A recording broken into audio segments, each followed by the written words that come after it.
பேச விடுறியா எங்கேயாவது என்ன? பேசு பேசு. வணக்கம் மக்களே, எல்லாரும் எப்படி இருக்கீங்க? இன்னைக்கு வந்து ஒரு சொல்லுவாங்க, நீங்க சொல்லுங்க. வணக்கம் மக்களே இப்படி சொல்லுவாங்களா? வணக்கம் மக்களே போய் சொல்லிடுறேன். வணக்கம் மக்களே, கேமரா நான் தான் வச்சிருப்பேன். அப்படி இருக்கப்போ இப்படி போன் வச்சிருப்பேன். சோ இப்படிதான் சொல்ல முடியும். அதனால இப்படி சொல்லிடுறது. ஓகே, இப்பதான் கேமரா ரெண்டு கையும் சும்மா இருக்கா. நான் அப்போ மாட்டேங்குது. வணக்கம் மக்களே. ஏய், மார்னிங் தான் ஒரு போன் கால் வந்துச்சா, கொஞ்சம் எனர்ஜி ஆயாச்சு. யார் அப்படின்னா நம்ம சப்ஸ்கிரைபர் வந்து கால் பண்ணிருந்தாங்க. நான் தான் சொல்லுவேன். சொல்லு. நாங்க பார்க்க போறோம். ஐயோ, இங்க பார்த்து பேசிட்டேன், இங்க பார்த்து பேசணும். அன்னைக்கு இவ அழுவுறா, ஃபீல் பண்றாட்டு நான் இங்க வந்து சமாதானப்படுத்துறதுக்காக வந்து உட்காந்தாலும் எனக்கு அழுவு கலக்கியே வந்துருச்சு. இங்க வந்து லேர்னிங் பிராக்டிஸ் ஒண்ணு குடுக்கறாங்க. இன்னொன்னு வந்து CW கிளாஸ் ஒர்க். எதுக்காக பிளே ஸ்கூல் நம்ம வந்து போடல. அச்சு என்ன பண்ணுச்சு, அன்னைக்கு வந்து டாக்டர் ட்ரெஸ் போட்டு போனுச்சா. அடுத்த நாளைக்கு நான் போலீஸ் ஆகிறோம் அப்படின்னு சொல்லிட்டு எனக்கு போலீஸ் ட்ரெஸ் வாங்கி தருச்சு. எவ்வளவு நேரம் தான் நானும் கோவப்படாமே நடிக்கிறது அப்படின்னு தெரியல. வணக்கம் மக்களே, எல்லாரும் எப்படி இருக்கீங்க? லாஸ்ட் ஒரு 5 டேஸா வந்து வீடியோஸே போட முடியல. என்னாச்சு அப்படின்னா குட்டீஸ்க்கு ரொம்ப ஹாப்பியா இருந்துச்சு, அதனால போடல. ரொம்ப சேடா இருந்த, பாவமா இருந்தே சொல்லல. ரொம்ப ஸ்ட்ரெஸ்டா ஃபீல் ஆச்சு. குட்டீஸ்க்கு பெரியவங்களுக்கு எல்லாருக்குமே வந்து உடம்பு முடியாம போயிருச்சு. ஃபீவர், கோல்டு, காஃப், வாமிட்டிங் எல்லாம் மாத்தி மாத்தி ஸ்டார்ட் ஆயிடுச்சு. ஹாஸ்பிட்டல் போறது, அப்புறம் இன்னைக்குதான் வந்துட்டு ஓகே அப்படின்னு சொல்லிட்டு கொஞ்சம் எனர்ஜி வந்து எனர்ஜிக்கு காரணம் என்னன்னு எனக்கு தெரியும். ஹாய் லாவண்யா சிஸ்டர், உங்களாலதான் இந்த வீடியோ இன்னைக்கு வருது. ஆமா, அவங்கதான் வந்துட்டு சொன்னாங்க, உங்க வீடியோஸ் எல்லாமே பார்த்துட்டு தான் நாங்க எல்லா இடமும் போவோம், பாக்கிறதுக்கு ரொம்ப சூப்பரா இருக்கு, ரொம்ப பிடிச்சிருக்கு அப்படின்னாங்க. அதெல்லாம் கேட்ட உடனே எனர்ஜி. ஆமா, சரி ஓகே, இன்னைக்கு ஒரு வீடியோஸ் போடலாம் அப்படின்னு சொல்லிட்டு தான் வந்து ரெடி ஆயாச்சு. இன்னைக்குதான் அச்சு வந்து ஸ்கூல் வந்து போறாங்க. 3 டேஸா வந்து லீவு. குட்டீஸ் வந்து ஸ்கூல் போக ஆரம்பிச்சு 1.5 மாசம் கிட்ட ஆயிடுச்சுங்க. அதனால அந்த எக்ஸ்பீரியன்ஸ் வந்து நாங்க ஷேர் பண்ண போறோம். எப்படி எல்லாம் இருந்துச்சு. இத வந்து குழந்தைங்க சொன்னாதான் நல்லா இருக்கும். ஆனா நம்ம வீட்டு குழந்தைங்க கேட்டா சொல்லாது, அதனால நாங்களே சொல்லலாம்னு முடிவு பண்ணிட்டோம். ஆமா, இன்னைக்கு வந்து குட்டீஸோட ஸ்கூல் எக்ஸ்பீரியன்ஸ், அவங்க வந்து எப்படி இருக்காங்க, நாங்க எப்படி ஃபீல் பண்றோம், ஸ்கூல் எப்படி இருக்கு, என்ன மாதிரியான ஆக்டிவிட்டிஸ் எல்லாம் பண்ணிட்டு இருக்காங்க அப்படி சொல்லிட்டு எல்லாமே பத்தி பார்க்க போறோம். ஓகே, வாங்க வீடியோக்குள்ள போறோம். வீடியோக்குள்ள போறதுக்கு முன்னாடி நீங்க என்னோட சேனலை முதல் தடவை பாக்குறீங்க, இந்த வீடியோ பிடிச்சிருக்கு அப்படின்னா மறக்காம நம்ம சேனலை சப்ஸ்கிரைப் பண்ணிக்கோங்க. 2வது தடவை பார்த்தா லைக் பண்ணிக்கோங்க. ஆமா, welcome to Visakan moms lifestyle. It's me Ranjani. It's me Jeevitha. கத்தார்ல ஸ்கூலுக்கு வந்து எப்படி அட்மிஷனுக்கு பார்க்கணும், எப்படிலாம் நாங்க ஸ்கூல் சர்ச் பண்ணோம் அப்படின்னு சொல்லிட்டு எக்ஸ்பீரியன்ஸ் எல்லாமே நான் முன்னாடி நிறைய வீடியோஸ்ல வந்து கொடுத்துருக்கேன். ஸோ அதோட லிங்க் வந்து நான் கீழே கொடுக்குறேன். என்னென்ன டாக்குமெண்ட்ஸ் எல்லாம் நாங்க சப்மிட் பண்ணோம், அதுக்கப்புறம் இவங்க வந்து எக்ஸாம் எழுத போனது கூட வீடியோ போட்டோம் இல்ல. ஆமா, அந்த மாதிரி கிளாஸ் ரூம்லாம் எப்படி இருக்கும் அப்படின்னு சொல்லிட்டு எல்லாமே எழுதல, இன்டர்வியூ மாதிரி தான் அட்டெண்ட் பண்ணாங்க. கொஸ்டின் கேட்டு ஆன்சர் பண்ற மாதிரி எழுத வச்சாங்கன்னா, மீன்ஸ் ஸ்டாண்டிங் லைன் அந்த மாதிரி ஏதோ பென்சில் ஒழுங்கா போட்டாங்களா, கலரிங், அப்புறம் அந்த கர்வ் அது மாதிரிலாம் போட்டது. ஸோ அது எல்லாமே நான் முன்னாடி வீடியோஸ்ல கொடுத்துருக்கேன். அதோட லிங்க் வந்து நான் கீழே கொடுக்குறேன். இப்போ வந்து இந்த ஒரு 1.5 மாசம் எங்களுக்கு எப்படி போச்சு அப்படின்றதுதான் சொல்ல போறோம். ஃபர்ஸ்ட் டே குட்டீஸ் போற அன்னைக்கு பாத்தீங்கன்னா 2 பேருக்கும் செம்ம ஃபீலிங். என்னன்னு சொல்லவே முடியல. 2 பேர் முடிஞ்சு 2 பேரும் பார்த்துட்டு அப்படின்னு சொல்லிட்டு தான் இருந்தோம். எனக்குலாம் சரியான அழுக. நான் வீட்லயே கொஞ்சம் அழுதுட்டு தான் இருந்தேன். ஆனா இவ்வளவு பார்த்த உடனே சரி ஓகே, அளவு கூட ஸ்ட்ராங்கா இருக்கணும்னு நினைச்சேன். இவ மூஞ்சி எனக்கு மேல இருந்துச்சு. அதுக்கப்புறம் தான் நாங்க வந்து இங்க பஸ் ஏத்தி விட்டு திரும்பி நம்ம ஸ்கூல்லயே போய் பார்த்தோம். ஃபீலிங்ஸ்ல அழுதா நம்ம வீட்டுக்காரங்க கேமரா தூக்கிட்டு வந்து நம்ம அழுவறத கவர் பண்ணிட்டு இருக்காங்க. அழுவாதமா போயிட்டு வந்துருவான்னு ஆறுதல் பண்ணுவாங்கன்னு பார்த்தா அதை ஃபன் பண்றேன்ட்டு நான் அழுறத உட்காந்து வீடியோ எடுத்துட்டு இருக்காரு. அதை பார்க்கும்போது நமக்கு நான் ஐயோ ஃபியூச்சர்ல இவ வச்சு செய்வாங்களே அப்படின்னு சொல்லிட்டு அழுகையை நிறுத்து அப்படின்னு நிறுத்தியாச்சு. இவரு இதுக்கெல்லாம் ஏன் அழுவுற, அதெல்லாம் ஒண்ணும் இல்ல, அவெல்லாம் தைரியமா இருப்பா அப்படின்னு சொல்லிட்டாரு. வேற எதுவும் சொல்லல. ரஞ்சியோட தைரியம் என்னன்னா, விசாகன் 3 வயசுலயே போயிட்டா, இவன் 4 வயசுல போறான்ற தைரியம். ஆனா வந்துட்டு எனக்கு அச்சு விடுறப்பயும் ஒரு ஃபீல் இருந்துட்டே தான் இருந்தது. விசாகனை விடுறப்போ அது வேற மாதிரி ஒரு ஃபீல். இவ்வளவு சின்ன வயசுலயே ஸ்கூல் சேர்க்கிறோமே அப்படின்ற ஒரு ஃபீல். பாப்பா வந்துட்டு இப்ப ஸ்கூல் சேர்த்துனாலும் அவ வந்து பெருசா வெளியில ஜென்ஸ் கிட்ட பேச மாட்டா. அதனால அவ எப்படி இருப்பாளோ, புதுசா ஒரு இடத்துக்கு போறாளே அப்படின்ற ஒரு ஃபீல். ஆனா லிட்டோ பத்தி அப்படி ஃபீல் பண்ணிருக்க மாட்டாங்க. பாயறதுக்குதான்றது உனக்கு தெரியல. ஆனா லித்து வந்து பாத்தீங்கன்னா பயப்படவே பயப்படாது. யாருனாலும் அப்படியே என்ன அப்படின்ற மாதிரி கேள்வி கேட்டு எல்லாமே உள்ளுக்குள்ளவே இருக்கும், வெளியே காமிக்க மாட்டேன். இல்ல அவ கொஞ்சம் தைரியமா இருப்பா லித்தோ, அதனால வந்து கொஞ்சம் ஓகேவா இருந்துச்சு. அப்புறம் நாங்களும் போய் பார்த்தோம். ஆனா அதெல்லாம் முடிச்சுட்டு அந்த ஒரு வாரம் வந்துட்டு எப்படி இருந்துச்சுன்னா 2 பேரும் அப்படியே வீட்டுக்கு வந்த உடனே விரிச்சோன்னு இருக்கும். அன்னைக்கு இவ அழுவுறா ஃபீல் பண்றாட்டு நான் இங்க வந்து சமாதானப்படுத்துறதுக்காக வந்தேன். உட்காந்தாலும் எனக்கும் அழுவு கலக்கியே வந்துருச்சு. எனக்கும் கஷ்டமா இருக்கு, என்ன பண்றது அப்படின்னு. ஸ்டார்டிங்ல எல்லாம் எப்படா ஸ்கூல் போவாங்க, எப்ப அனுப்புவோம், எப்ப ஏப்ரல் மாசம் வரும், எப்ப ஸ்கூலுக்கு அனுப்புவோம், அந்த மாதிரி இருந்தது. நான் அனுப்பி அந்த பஸ்ல ஏத்தி விட்டுட்டு பாய் சொல்லும் போது ஒரே ஃபீல் ஆயிடுச்சு. ஆமா, ரொம்ப கஷ்டமா இருந்தது. வீட்டுக்கு வந்தா அப்படியே ஃபுல்லா விரிச்சோன்னு. விசாகன் ஸ்கூல் போயிட்டா, அவர் ஆபீஸ், அச்சவும் ஸ்கூலு அப்படின்றப்போ அப்படியே என்னால ஏத்துக்கவே முடியல. ரொம்ப கஷ்டமா இருந்தது, லோன்லினஸா இருந்தது. உடனே நான் வந்து இங்க வந்துருவேன். ஜீவிதா வீட்டுக்கு வந்து நாங்க 2 பேரும் இங்க வந்து கொஞ்ச நேரம் பேசிட்டு செஞ்சுட்டு இருப்போம். ஆனா அது என்னன்னே தெரியல, அது ஒரு அம்மா மனசுனா அப்படிதான் இருக்கு போல. இவங்க பிறக்கிறப்ப எப்ப வளருவாங்கன்னு இருந்துச்சு, வளர்றப்ப எப்ப ஸ்கூல் போவாங்கன்னு இருந்துச்சு. இப்ப ஸ்கூல் போனதும் வந்துட்டு ஐயோ ஸ்கூல் போறாங்களே, நம்மளை விட்டு பிரிஞ்சு போறாங்களே அப்படின்ற ஒரு எங்க அம்மா கிட்ட சொல்லி ஃபீல் பண்ண, எங்க அம்மா அதுக்கு மேல ஃபீல் பண்றாங்க. தான் அனுப்பியிருக்கேன், நான் உன்னை அவ்வளவு தூரத்துக்கு அனுப்பியிருக்கல அப்படின்னாங்க. உடனே நான் எங்க அம்மா நீ நான் 4 பொண்ணு வச்சிருக்கல, நான் ஒரே பொண்ணு வச்சிருக்கேன் அப்படின்னு சொல்லிட்டு அம்மா கிட்ட பேசிட்டு இருந்தேன். எங்க வீட்டுல நான் சொன்ன உடனே அம்மா என்ன சொன்னாங்க, ஸ்டார்டிங் அப்படிதான் இருக்கும், போக போக சரியா போயிரும் அப்படின்ட்டாங்க. சரி ஓகேமா அப்படின்னு சொல்லிட்டு அப்புறம் ஆரம்பிச்சாச்சு.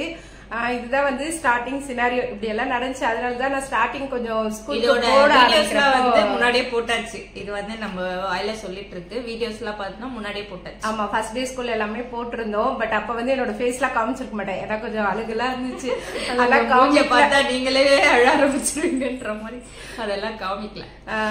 அடுத்து வந்து இப்ப ஸ்கூல்ல வந்து ஆக்டிவிட்டிஸ் எல்லாம் பண்ணிட்டு இருக்காங்க. என்னென்ன ஆக்டிவிட்டிஸ் எல்லாம் பண்றாங்கன்னா, ஃபர்ஸ்ட் என்ன இதுல வந்துச்சு, கலர்ஸ் டே மாதிரி வந்துச்சுல்ல. கலர்ஸ் ஒரு கலரும் வந்து ஐடென்டிஃபை பண்றதுக்காக பிரைமரி கலர்ஸ் ட்ரெஸ் போடலன்னு நினைக்கிறேன். ட்ரெஸ் இல்ல, திங்ஸ் மட்டும் இருந்தாங்க. நாங்க வந்து பால், அப்புறம் ஏதாவது டாய்ஸ், அந்த மாதிரி red colour, red, blue, yellow, இந்த 3 கலர்ஸும் வந்துருந்துச்சு. அதுக்கப்புறம் பாத்தீங்கன்னா எர்த் டே ஒரு நாள் கொண்டாடினாங்க. அது அவங்களே கொண்டாடிட்டாங்க, நமக்கு எந்த வேலையும் இல்ல. இல்ல, பச்சை கலர் ட்ரெஸ் போட்டு வர சொன்னாங்களே.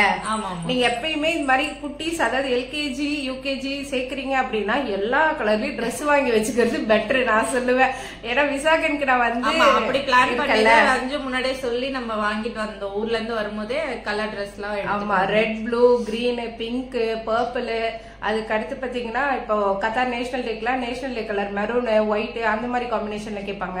அதுக்கப்புறம் வந்துட்டு வேற என்ன கேட்பாங்கன்னா ட்ரெடிஷ்னல் டேன்னு வைப்பாங்க. அப்ப வந்து பாவாடை சட்டை. ஸோ அது எல்லாத்துக்கும் நாங்க பிளான் பண்ணி எடுத்துட்டு வந்தோம். இந்த டாக்டர் செட் எல்லாமே வந்து நாங்க இந்தியாலே அமேசான்ல போட்டு எடுத்துட்டு வந்திருந்தோம். அதனாலதான் ஃபுல் செட்டா கரெக்டா இருந்தது. இங்க இருக்கு, பட் கடைக்கு நம்ம அந்த டைமுக்கு தேடி அலையணும்.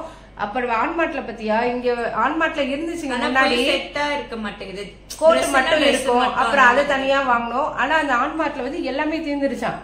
இவங்களுக்கு ஃபேன்சி இது ட்ரீம் டே அன்னைக்கு ஃப்ரெண்ட்ஸ் கிட்ட கேட்டா எல்லாமே தீர்ந்துச்சுங்க, கடைக்கடையா அலைஞ்சோம் அப்படின்னாங்க. ஆனா நாங்க முன்னாடியே பிளான் பண்ணி இதை எடுத்துட்டு வந்திருக்கோம். அதுக்கு அடுத்து வந்து ஃபேன்சி ட்ரெஸ்க்கு வந்து ஹனிபி, பிரின்சஸ் இதெல்லாம் வச்சிருக்கேன். ஆமா, ஹனிபி பிரின்சஸ் வச்சிருக்கோம்ல நம்ம. ஆமா, எஸ், இன்ஃபர்மேஷன் இஸ் வெல்த். அதுக்கடுத்து வந்து நீங்க கலர் பேப்பர்ஸ் மெயினா நிறைய வச்சுக்கோங்க. அப்பதான் பெட்ரூமா ஸ்லைட்டே தான் வேணும் அப்படின்னு சொல்லிட்டு ஒரு கலர் பேப்பரா கேட்பாங்க. அது எப்ப கேட்பாங்கன்னு தெரியல. ஒரு சில ஸ்கூல்ல ஆரம்பிக்கிறாங்க. அந்த பாப்பா ஸ்கூல்ல கேட்டாங்கன்னு சொல்லிட்டு கலர் பேப்பர் கேட்டாங்க. ஆனா எல்லாமே கலர் கலரா எல்லாம் செஞ்சு கொடுத்துட்டாங்க, நமக்கு வேலை இல்ல, பாப்போம். ஆமா, பட் ஓகே தான். ஸ்கூல் பொறுத்த வரைக்கும் இப்ப நம்மள எந்த வேலையும் செஞ்சு இதை கொடுங்க அப்படின்னு சொல்லிட்டு இந்த நாள் வரைக்கும் கேட்கல. அவங்களே எல்லாமே பண்ணிடுறாங்க. லாக்டேஸ் கூட பார்த்தா ஃபுல்லா ஒரு பேஜ் ஃபுல்லா அவங்களே பண்ணிடுறாங்க. லாஸ்ட் ஒரு 4 டைம்ஸ் 5 டைம்ஸ் எழுதுற மாதிரி தான் இருக்கு. ஒர்க்லோட அதிகமா இல்லன்னு சொல்ல வர. அவங்களே அதாவது குடுக்குறாங்க, அது கிளாஸ்ல அவங்களே முடிச்சு விட்டுறாங்க. ஒரு 2 லைன் மட்டும் இவங்க பண்ற மாதிரி இருக்கு, மீதி 4 லைன்ஸ் வந்து அவங்களே பண்ணிடுறாங்க. 4 லைன்ஸ் இல்ல, 1.5 பேஜ் கிட்ட அவங்களே தானே பண்றாங்க. பி இந்த சைடு போடுறாங்க, இந்த சைடு போடுறாங்க. நான் இது 4 லைன்ஸ் நோட்ல சொல்றேன். அதுதான் 4 லைன்ஸ் நோட்ல தானே பி போடுறாங்க. கீழ லாஸ்ட் 2 லைன் தான் நமக்கு லேர்னிங் பிராக்டிஸ்னு கொடுக்குறாங்க, மீதி எல்லாமே அவங்களே போட்டுறாங்க. ஆமா, இங்க வந்து லேர்னிங் பிராக்டிஸ்னு ஒன்னு கொடுக்குறாங்க. இன்னொன்னு வந்து CW கிளாஸ் ஒர்க். கிளாஸ் ஒர்க்ன்றது வந்து அவங்களே பண்ண வைக்கிறது. அதுக்கப்புறம் லேர்னிங் பிராக்டிஸ் வந்துட்டு நம்ம வீட்டுல ஹோம் ஒர்க் தான் அவங்க லேர்னிங் பிராக்டிஸ்ன்னு சொல்றாங்க. இன்னொன்னு இந்த ஸ்கூல்ல எனக்கு ரொம்ப பிடிச்சது வந்து டைரி கொடுக்குறாங்க. ஆமா, இன்னைக்கு என்னென்னலாம் அந்த கிளாஸ்ல பண்ணாங்க அப்படின்ற இன்ஃபர்மேஷனை ஸ்டிக் பண்ணி அனுப்புறாங்க. சோ எனக்கு இது வந்து ரொம்ப பிடிச்சிருக்கு. ஏன்னா நம்ம பசங்களை கேட்டா அவங்க கரெக்டா சொல்ல மாட்டாங்க, இதுதான் சொன்னாங்க அதுதான் சொன்னாங்க. நம்ம டைரியை பார்க்கும் போது இன்னைக்கு இந்த ரைம் சொன்னாங்களா அப்படின்னு கேட்டா ஆமா அப்படின்றாங்க. அது டக்குன்னு அவங்களுக்கு சொல்ல தெரியல.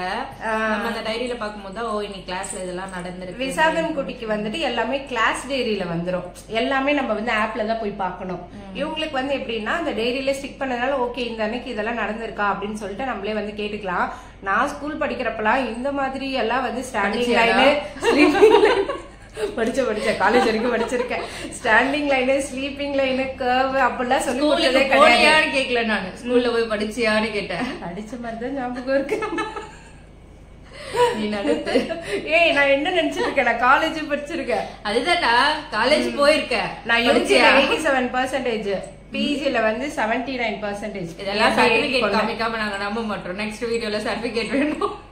ஓகே காமிப்போம். அதுக்கு அடுத்தது பாத்தீங்கன்னா இப்போ இவங்களுக்கு என்னென்ன சொல்லி கொடுத்திருக்காங்கன்னா ஸ்டாண்டிங் லைனு, ஸ்லீப்பிங் லைனு, அதுக்கப்புறம் வந்து ஸ்லாண்டிங் லைன்.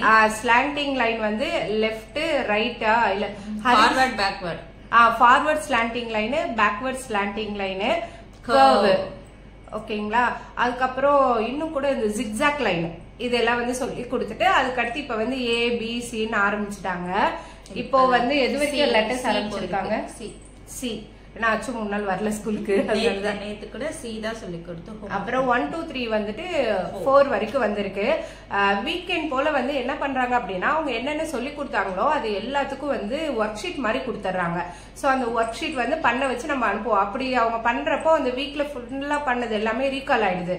சோ அந்த ஒர்க் ஷீட் பாத்தீங்கன்னா சூப்பரா இருக்கும். நான் முன்னாடி vlogலயே வந்து ஷேர் பண்ணிருப்பேன் அந்த ஒர்க் ஷீட் எப்படி இருக்கும் அப்படின்னு சொல்லிட்டு. சோ அதுல கொஞ்சம் வந்து நல்லா இருக்கு. என்னை பொறுத்த வரைக்கும் எது ரொம்ப டிஃபிகல்ட்டா இருக்குன்னா ஹோம்ஒர்க் பண்ண வைக்கிறது தாங்க. ஏன்னா பாப்பா வந்து எழுதவே மாட்டேன்றா. எழுத என்னதான் பண்றது அப்படின்னு சொல்லிட்டுதான் எத்துக்கு வந்து ஹோம்ஒர்க் பண்றதுலாம் பிடிச்சிருக்கு. ஹோம்ஒர்க் செய்யணும்னா ரெடி ஆயிட்டு வந்து உட்காந்து பண்ணிட்டுது. ஆனா கொஞ்சம் சேட்டை வேணும்னே தப்பா பண்ணிட்டு நம்மள டென்ஷன் பண்ணி பாக்குறது. அதுக்கப்புறம் அழிச்சிட்டு திரும்ப போட சொன்னா கரெக்டா போட்டுறான். அச்சு வந்துட்டு முடியவே முடியாதுங்குது. நான் அதை அழைச்சிட்டு நான் பக்கத்துல ரஃப் பேப்பர் வச்சு நான் பண்ணி காமிப்பேன், இதுதான்ப்பா கரெக்ட் இப்படிதான் பண்ணும் அப்படின்னா அப்ப நீயே பண்ணிடு அப்படி சொல்லுது. அவ அந்த மாதிரி கொஞ்சம் வம்பு பண்ணிக்கிட்டு இருக்காச்சு. ஆனா வந்துட்டு ஒரு மைண்ட் இருந்து கொஞ்சம் நல்லா பண்ணணும் அப்படின்னா பண்ணிடுவா. பட் அந்த மைண்ட் செட் வர மாட்டேங்குது. ஹோம்ஒர்க் பண்ணணும் நம்மளும் படிக்கணும் அப்படிங்கிற மைண்ட் செட் வர மாட்டேங்குது. இன்னும் நாள் ஆகும். ஸ்டார்டிங்ல மெயினா அவங்க எல்லாமே ஒரு ஹைப்புக்கு, அதாவது ஸ்கூல்னா அப்படி ஒரு என்ஜாய் பண்ணுவோம், டாய்ஸ் வச்சிருப்பாங்க, பிளே பண்ணுவோம், ஃபன் பண்ணுவோம், டான்ஸ் பண்ணுவோம், பிளே ஸ்கூல். ஆமா அப்படி ஒரு ஹைப்புக்கு என்ஜாய் நினைச்சிட்டு இப்படி வரவோ அவங்க கொஞ்சம் டவுனா தான் இருக்காங்க. இப்ப கொஞ்சம் தேடி அனுப்பணும். எதுக்காக பிளே ஸ்கூல் நம்ம வந்து போடல? அது வந்து பிளே ஸ்கூல் போடுறது எதுக்காகன்னா பசங்க வந்து நல்லா 4 பேர் கூட மிங்கிள் ஆவாங்க, நல்லா பேசுவாங்க அப்படின்றதுக்காக யோசிச்சுதான் பண்ணுவோம். ஆனா நம்ம பசங்களுக்கு அதெல்லாம் பிச்சு உதறிடுவாங்க. யாரு நம்ம ரோட்ல போற கூட பாக்குறவங்கள ஹாய் சொல்றது அந்த மாதிரி அவங்களா அப்படின்னு கேட்கும். இங்க பெருக்கிறாரு நல்லா கூட இருந்தா போயிட்டு வாண்டடா ஹாய் அப்படின்ட்டு வருவாங்க. அது மாதிரி அவங்க நல்லா மிங்கிள் ஆயிக்கிறாங்க, பேசுறாங்க, பழகுறாங்கன்னும் போது அது தேவையில்ல அப்படின்ட்டு நாங்க விட்டுட்டோம். இன்னொன்னும் வந்துட்டு ஃபீஸ் பிளே ஸ்கூல்ல இங்க ஃபீஸ் வந்து பாத்தீங்கன்னா வேற லெவல்ல இருக்கும். ஸ்கூல் ஃபீஸே கம்மி தான், பிளே ஸ்கூலுக்கு வந்து இங்க அதிகம். மந்த்துக்கே வந்து உங்களுக்கு ஒரு 1500 to 2000 வச்சாதான் இங்க பிளே ஸ்கூல் வந்து பார்க்க முடியும். சோ அந்த அளவுக்கு இந்த ஸ்டேஜுக்கு வேணுமா அப்படின்னு யோசிச்சோம். சோ இவங்க எல்லாமே நல்லா பண்ணுவாங்க. பேசுறதும் நல்லா பேசுறது, எழுதுறது, ஈவன் ஏபிசிடி கூட அவங்க இசட்ல நியர்பை அந்த 26 லெட்டர்ஸ்ல ஒரு 20 தெரியும். 20 கிட்ட எழுதுவாங்க கரெக்டா. அந்த ஜேல தலைகீழ போடுறது அது கொஞ்சம் சொன்னா நேரா போட்டுருவா. சோ அதனாலதான் வேண்டாம் அப்படின்னு சொல்லிட்டு விட்டுட்டோம். ஸ்கூல்ல போய் கத்துக்கட்டும் அப்படின்னு சொல்லிட்டு. அந்த நர்ஸ் இதெல்லாம் டாக்டர் செட் அதெல்லாம் போட்டுருந்தாங்களா, அது வந்து ட்ரீம் ஜாப் டே. சோ அவங்க என்ன மாதிரி ஃபியூச்சர்ல ஆகணும்னு நினைக்கிறாங்களோ அதை வந்து போட்டு வர சொன்னாங்க. அச்சு என்ன பண்ணுச்சு, அன்னைக்கு வந்து டாக்டர் ட்ரெஸ் போட்டு போனுச்சா, அடுத்த நாளைக்கு நான் போலீஸ் ஆகிறோம் அப்படின்னு சொல்லிட்டு எனக்கு போலீஸ் ட்ரெஸ் வாங்கி தருச்சு. ட்ரீம் ஜாப்னா ஒண்ணுதானே செலக்ட் பண்ணும் அப்படின்னு அதான் நினைச்சுக்கிட்டேன். சொல்லல, குட்டி பசங்க எல்லாம் அவங்களுக்கு அதெல்லாம் தெரியாது. ஸ்கூல்ல வந்து பிடிஎம் வந்து எப்படி இருந்துச்சு என்ன அப்படின்னு சொல்லிட்டு போட்டிருப்பேன். ஆமா வீடியோல போட்டிருப்பேன். சோ அதுக்கப்புறம் அவங்க என்ன ஃபாலோ பண்ணாங்க அப்படின்னு நான் ஜீவிதா கேக்குறேன். என்ன பண்ணாங்க நேத்துக்கு? நேத்து கால் பண்ணி 1 month ஆகுது இல்ல, பிடிஎம் முடிஞ்சு 1 month ஆகுது அப்படின்னு சொல்லிட்டு அவங்க மிஸ்ஸே கால் பண்ணியிருந்தாங்க. கால் பண்ணி பேசினாங்க, என்ன மாதிரி டவுட் இருக்கு, இல்ல பசங்களை பத்தி நம்ம ஏதாச்சும் சொல்லணுமா, இல்ல அவங்க ஏதாச்சும் சொல்லணும், இந்த மாதிரி 2 பேரும் டிஸ்கஷன் போயிருந்துச்சு. கிளாஸ்ல இப்படி இருக்காங்க அப்படி இருக்காங்கன்ற மாதிரி சொன்னாங்க. நானும் கேட்டேன், பசங்க நீங்க நடத்தும் போது கவனிக்கிறாங்களா என்ன அந்த மாதிரி கேட்டேன். எல்லாமே ஓகே தான், என்ன கொஞ்சம் சேட்டை ஜாஸ்தியா இருக்கு, கண்ட்ரோல் பண்ணணும் அப்படின்னாங்க. அவ்வளவுதான். அச்சுக்கும் இதே தான் கேட்டாங்க, எப்படி இருக்கா என்ன அப்படின்னு சொல்லிட்டு நான் கேட்டேன், மிங்கிள் ஆகுறாளா என்னன்ட்டு. எனக்கு அது ஒண்ணுதான் வந்து கொஞ்சம் ஃபர்ஸ்ட்ல இருந்து இதுவா இருக்குன்னு சொன்னேன் இல்லையா. அப்புறம் அவங்க என்ன சொன்னாங்கன்னா, இல்ல ஃபர்ஸ்ட் ஒரு 2 பீரியட் ஒரு மாதிரி அமைதியா தான் இருக்கா, அப்புறம் மிங்கிள் ஆயிடுறா அப்படின்னு சொன்னாங்க. ஸோ மேபி அது வந்து கொஞ்சம் ஹோம் சிக்கா இருக்கலாம் அப்படின்னு சொல்லி நினைச்சுக்கிட்டேன். அப்புறம் வந்து சாப்பிட மாட்டா, மேக்சிமம் வந்து இந்த இட்லி வைக்கிறப்பெல்லாம் சாப்பிடாது. சும்மா ஒரு 4 வாய் சாப்பிட்டு அப்படியே மூடி வச்சது. அது கேட்டா அவங்க என்ன சொன்னாங்கன்னா, நாங்க ஆக்சுவலா வந்து லாஸ்ட் இது வரைக்கும் அவளை ட்ரை பண்றோம், அவ சாப்பிடவே மாட்டேங்கிறா. அப்புறம் சரின்ட்டு நானையும் சேர்ந்துமே ஃபீட் பண்றோம், அப்பயுமே போதும் க்ளோஸ் பண்ணிருங்கன்ட்டு அவளா சொல்றா அப்படிங்கிறாங்க. சரி ஓகே, சரி அது மட்டும் பாருங்க அப்படின்னு கொஞ்சம் கம்மியா கொடுத்து விடுங்க, என்னால முடியல. நீ இவ்வளவு பெரிய பாக்ஸ் குடுக்கற ஸ்நாக்ஸ் இத்தனோண்டு பாக்ஸ் தான் கொடுப்பேன். இல்ல அது பாக்ஸ் பெருசா இருக்கும். ஃபுட் நம்ம கொடுத்து விடுறதுல எப்படியும் மிச்சம் எடுத்துட்டு வராங்க அப்படின்னு சொல்றதுனால நம்ம கொஞ்சம் அதிகமா அதுல கொஞ்சமா அவங்க கொண்டு வருவாங்க அப்படின்னு. ஆனா அவங்க மிஸ் நினைச்சாங்க ஃபுல்லா கொடுத்து விடணும் போல அப்படின்னு நினைச்சு யோசிக்கிறாங்க போல. அதனால கொஞ்சம் கம்மி பண்ண சொன்னாங்க. சரி இன்னைக்கு கம்மியா கொஞ்சம் கொடுத்து விட்டுருக்கேன். Okay okay. அப்புறம் அதுதான் சொன்னேன், அவங்க வந்து இனிமே பாக்குறேன் அப்படின்னாங்க. இன்னொன்னு வந்து அவ சரியா லெட்டர்ஸ் எல்லாம் ஐடென்டிஃபை பண்றா, என்னன்றதும் தெரியுது. ஆனா வந்துட்டு ரொம்ப ஸ்லோவா பண்றா. எனக்கு தோணாதான் நான் செய்வேன், அது ஏன் விருப்பம்ட்டு இருக்காங்க. ஆமா, ரொம்ப ஸ்லோவா பண்றா, அது மட்டும் கொஞ்சம் பாருங்க. நான் சொன்னேன், எனக்கும் இதே இஸ்கின்னு தான் கேக்குது, இததான் கம்ப்ளைண்டா நான் உங்ககிட்ட சொல்லணும் புலம்பணும்னு இருந்தேன், நீங்க அதுக்கு முன்னாடி என்கிட்ட சொல்லிட்டீங்களே டீச்சர் அப்படின்னு நினைச்சேன். அதையும் சொல்லிட்டேன் அவங்ககிட்ட, என் பையன் இருக்கா, அவனுக்கு ஹோம்ஒர்க் பண்ணும், அவனுக்கு ஸ்கேட்டிங் கூட்டு போகணும், அப்புறம் இந்த பாப்பாவையும் படிக்க வைக்கணும், எல்லாத்தையும் ஒன்னா பாக்குறப்ப நானே ஸ்ட்ரெஸ்ஸா ஃபீல் ஆயிடுறேன், நான் இதை பத்தி கம்ப்ளைண்டா உங்ககிட்ட சொல்லலான்னு இருக்கேங்க அப்படின்னு. சரி ஓகே, என்னோட சைட்ல இருந்து நானும் பாக்குறேன், கொஞ்சம் நீங்களும் பாருங்க, பார்த்து பண்ணுங்க அப்படின்ட்டாங்க. சரி ஓகே மேம் அப்படின்ட்டோம். ஏன்னா அவளுக்கு எல்லாமே தெரியும், பட் அந்த ஒரு ஃபார்மேஷன்ல கொண்டு வர்றது கஷ்டமா இருக்கு. முன்ன ஏன்னா தெரியும், ஆனா பட் இந்த 3 லைன்ல போடணும் பண்ண முடியல. அங்க இடத்துலதான் வந்து ரொம்ப ஃபீல் பண்றா. இப்ப நம்ம கொஞ்சம் டோனை வசதியோட ஸ்டார்டிங், சரி ஓகேடா அழைக்கிறேன், அம்மா அழைக்கிறேன், பண்ணு அப்படின்னா பண்ணும். எத்தனை தடவை சொல்றது அப்படின்னா போதும், உடனே வந்து அம்மா நீ கோவமா இருக்க, நான் பண்ண மாட்டேன்னு புக்க மூடி வச்சிருது. எவ்வளவு நேரம் தான் நானும் கோவப்படாமே நடிக்கிறது அப்படின்னு தெரியல. சோ அப்படிதான் போய்கிட்டு இருக்கு எங்க நிலைமை. அப்புறம் குட்டீஸ்க்கு என்ன சொல்லி கொடுத்தாங்க ஜீவிதா? ரைம்ஸ். மேடம் இப்ப வீட்டுக்கு வந்தாலே ஒரு ரைம்ஸ் தான், இப்ப பாரு டிங் டாங் பெல் அப்படின்ட்டு பாட ஆரம்பிச்சிடுறாங்க. ஆமா, ட்விங்கிள் ட்விங்கிள் லிட்டில் ஸ்டார், அதுல ஜானி ஜானி வந்துட்டு மேடம் சொல்லுவாங்க. அடுத்தது அதே தான் நானும் சொல்லுமா, நான் அடுத்த லைன் பாடக்கூடாது. இப்ப அவ ஜானி ஜானி அவங்க சொல்றதுதான் நீங்க செய்யணும் அப்படின்னா நம்ம எஸ் பாப்பான்னு சொல்லக்கூடாது, நம்மளும் திரும்பி ஜானி ஜானி அப்படின்னு சொல்லணுமா. அது மாதிரிதான் போய்கிட்டு இருக்கு. அப்புறம் இப்ப ஒரு 5 ரைம்ஸ் பாடுறாங்க. அப்புறம் வந்து ஸ்டோரி வந்து சொல்ல ஆரம்பிச்சுட்டாங்க. என்ன ஸ்டோரி? Fox and grow. நம்ம படிச்ச காலத்தெல்லாம் காக்கா வந்து இந்த காக்கா வந்து சீஸ் எடுத்துட்டு போகுது. எனக்கு ஃபர்ஸ்ட் டைம் பார்த்த உடனே செம்மையா சிரிப்பு வந்துருச்சு. அச்சு கிட்ட ஸ்டோரி டெல்லிங், அதாவது க்ரோ அண்ட் ஃபாக்ஸ் போட்டிருக்காங்க. என்ன ஸ்டோரிமா அப்படின்னா, காக்கா வந்து சீஸ் எடுத்துட்டு போயிருச்சா. என்னது சீஸா? அப்ப வடை சுட்டு ஆயா அப்படின்னு நினைச்சுக்கிட்டோம். நாங்க ஆயாவே வரல. ஆமா, நம்ம சின்ன வயசுல படிச்சப்பெல்லாம் ஒரு ஆயா வடை சுட்டுட்டு இருப்பாங்க. அவங்க கிட்ட இருந்து காக்கா வந்து வடை எடுத்துட்டு போகும். அப்புறம் நரி வந்து பாட்டு பாட சொல்லும், அப்ப வடை விழுந்துரும், நரி எடுத்துட்டு போயிரும் அப்படின்ட்டு. பட் இப்ப அதே இதுதான், பட் ஆயா கிடையாது, வடைக்கு பதிலா சீஸ் வச்சுட்டாங்க. ஆமா, வடைக்கு பதிலா சீஸ் வச்சுட்டாங்க. மாடர்ன் க்ரோ போல இது. இது கத்தார், அது இந்தியாலதான் வடை. Okay okay. கத்தார்ல வடை சுட மாட்டாங்களோ? வடை சொல்லுவாங்க, சொல்லுவாங்க. பலாஃபலுக்கு பதிலா சீஸ்னா எல்லா கண்ட்ரியும் படிச்சுப்பாங்க அப்படின்னு சொல்லிட்டு வந்து சீஸ் தானே தெரியும். சீஸ் பர்கர், சீஸ் பீஸான்ட்டு சீஸ் எல்லாம் லைக் பண்ணுவாங்க, அதனால சீஸ் வச்சுட்டாங்க இருக்கலாம். ஓகே, இதெல்லாம் தான் எங்களுக்கு வந்து ஸ்கூலோட எக்ஸ்பீரியன்ஸ். இதெல்லாம் எப்படி இருந்தது, இதை பத்தி வேற ஏதாவது இன்ஃபர்மேஷன் வேணும், டீட்டெயிலா அட்மிஷன்ல இருந்து சொல்லணும் அப்படின்னா சொல்லுங்க. இந்த இயரோடதோடு சேர்த்து எல்லாமே நான் வந்து தனியா ஒரு வீடியோல வந்து போடுறேன். செப்பரேட்டா. ஓகேவா? ஓகேங்க. கத்தர் பத்தின வேற என்ன வீடியோ வேணும்னு கீழே கமெண்ட் பண்ணுங்க. இதோட இந்த வீடியோ முடியுது. வேற ஒரு வீடியோல மீண்டும் பார்க்கலாம். ஓகே, பாய்.